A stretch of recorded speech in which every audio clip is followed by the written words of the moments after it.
Sorry, আমি এখনো পর্যন্ত সাব্বিরের সাথে কাজ করিনি। ইদানিংকালে সাব্বিরের সাথে আমার কাজ করা হয় নাই।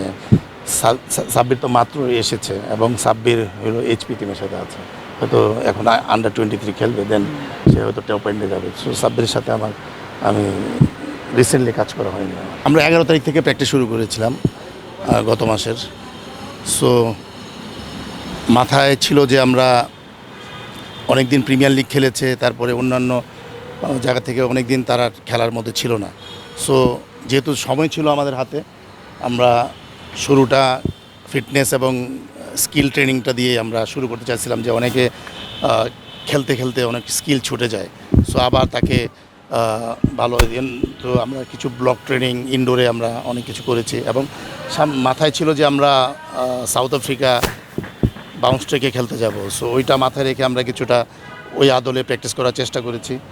এবং আমার কাছে সবচেয়ে যেই খেলাগুলো আমরা বিগত দিনে ন্যাশনাল টিমের ফলো করেছি, যে জিম্বাবুয়ে, অস্ট্রেলিয়া, সো ওইখানে থেকে আমরা অনেকটা কিছু নেওয়ার চেষ্টা করেছি, যে বাউন্স উইকেটে অ্যাডজাস্টমেন্টটা যে এখানে কীভাবে করা যায়, এবং সো ওইগুলা মাথায় রেখে আমরা আমাদের প্র্যাকটিসেরগুলো সাজিয়েছি এবং এখন পর্যন্ত করছি, এবং আমরা 16 তারিখ পর্যন্ত আমরা আমাদের প্র্যাকটিসটা চালিয়ে যাবো আর কি। হ্যাঁ, না অবশ্যই আমরা প্রতিদিন ওই ম্যাচগুলো, যেদিন ম্যাচ হয় আমরা প্রতিদিন ওই খেলাগুলো দেখি, একদম বল টু বল দেখার চেষ্টা করি। ছেলেদেরকেও আমরা ওই লিঙ্কটা দিয়ে দিই, তারা যাতে খেলাটা দেখে আগে থেকে প্রিপারেশান নিতে পারে, যে ওইখানকার বাউন্সগুলো কেমন, বলারগুলো কেমন, কী টাইপের শটস খেলা যায়।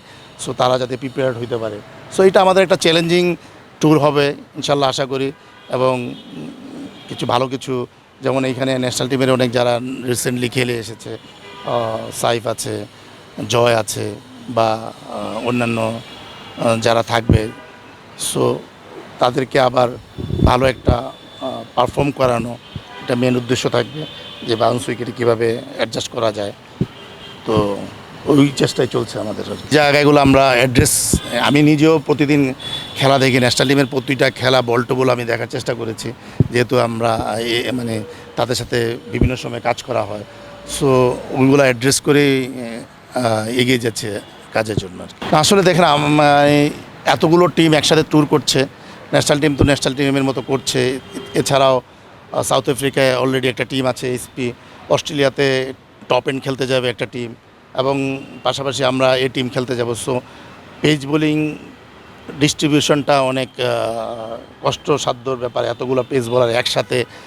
সো দেখা যাচ্ছে যে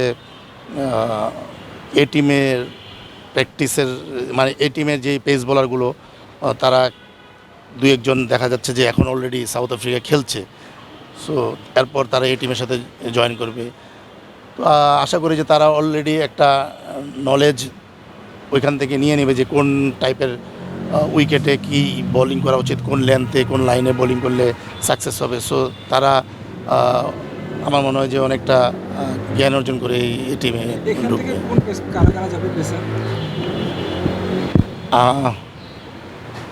টিম এখনও আপনারা পাননি।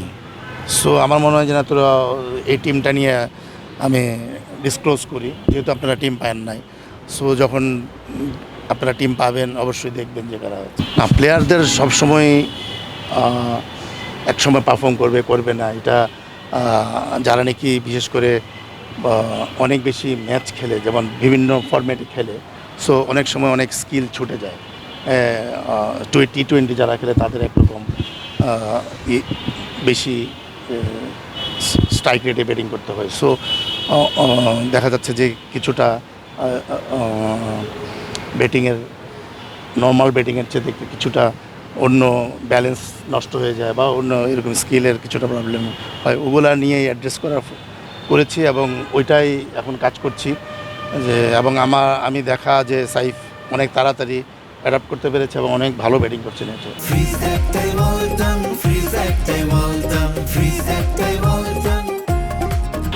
এটা হলো আমার পয়েন্ট অফ ভিউ থেকে বলতেছি। আমার কাছে মনে হয় যে আফিফ মিডল অর্ডার ব্যাটসম্যান, মানে top middle order batsman.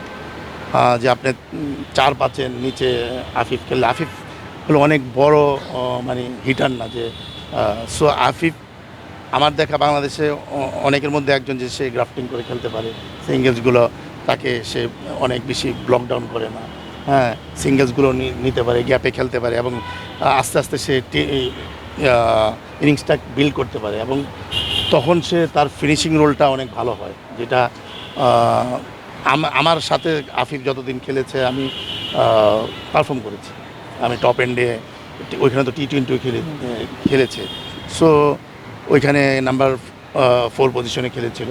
So প্রতিদিন আফিফ রান করেছে, মোহামেডানে খেলেছে।